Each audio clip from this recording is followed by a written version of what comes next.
Welcome back into another video. It's been an absolutely crazy week for the FNAF franchise. In today's video, we're going to overview the Scott Cawthon controversy. He's the creator of the FNAF franchise. We'll also talk about the direction the FNAF franchise is headed and the current new licensing situation for the DBD FNAF crossover. How's it going, everyone? My name is Schmuckles. Make sure to like this video and subscribe to the channel if you want to see more content like this.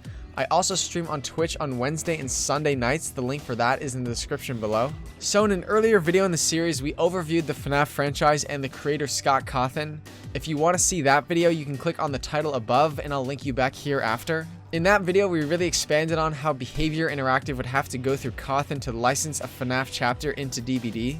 I noticed recently online there were articles saying Five Nights at Freddy's creator won't apologize for Trump's support. Scott Cawthon says he's ready to be canceled for financial contributions to Republican candidates including Donald Trump, although there's no indication of any canceling. On June 10th, Scott Cawthon's donation records were shared. Information was discovered regarding Scott's financial transfers, more specifically donations to political candidates and parties. These records showed Cawthon had donated large sums of money to Republican candidates and Republican Party members. There were a lot of big reactions on Twitter. The Surfs TV responded, "The creator of the Five Nights at Freddy's, Scott Cawthon, has been donating to some of the most anti-LGBTQIA+ conservatives in America.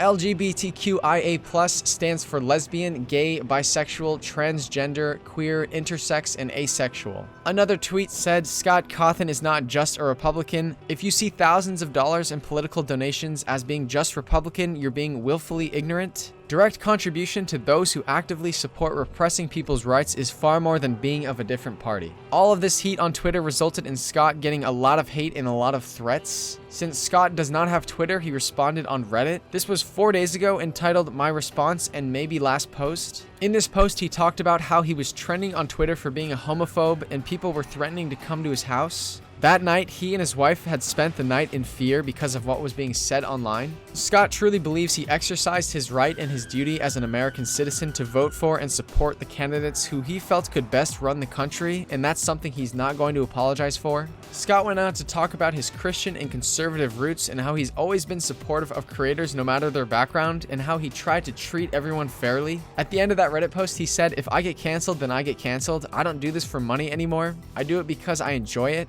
If people think I'm doing more harm than good now, then maybe it's better that I get canceled and retire. I would accept that. I've had a fulfilling career. Besides, most things that people can take from you are things that never had much value to begin with." I put the link to the full Reddit post in the description below. Kane Carter, the developer of the FNAF fan game Pop Goes, did a ton of research on who exactly Scott donates to. Turns out Scott has donated over $1.25 million to community campaigns for reputable charities. On June 10th, Kane tweeted out, "Not to discredit people's concerns because I do understand it, but here's some info to put Scott's potential worldviews into context. The small red is overall donations to politicians. The green is to LGBT, starving children, orphans, churches, a panda reserve, and FNAF fan game devs." And yesterday on his website, scottgames.com, Scott announced that he is retiring from the FNAF franchise.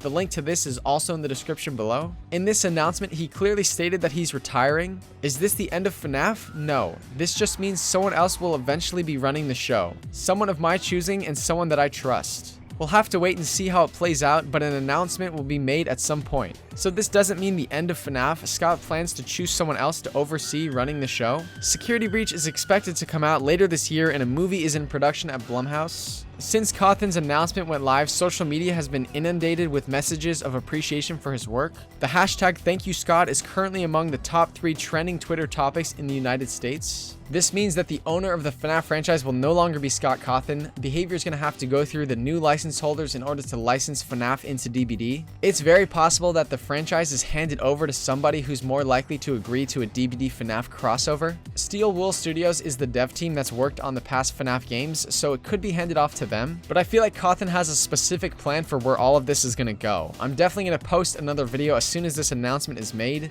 So make sure to subscribe to this channel if you want to be notified when I post that video. Dead by Daylight has supported LGBTQIA+ communities with a lot of public statements and events. If Scott Cawthon and FNAF are kind of known now for not supporting these communities, that could really hurt FNAF's odds of coming into DBD. Do you think a FNAF chapter would still be okay in DBD? Let me know in the comments below what you think. I'm not sure which direction this whole thing is going to swing. I'll definitely post more about it as this unfolds. Make sure to like this video and subscribe to the channel if you want to be notified the next time that I post.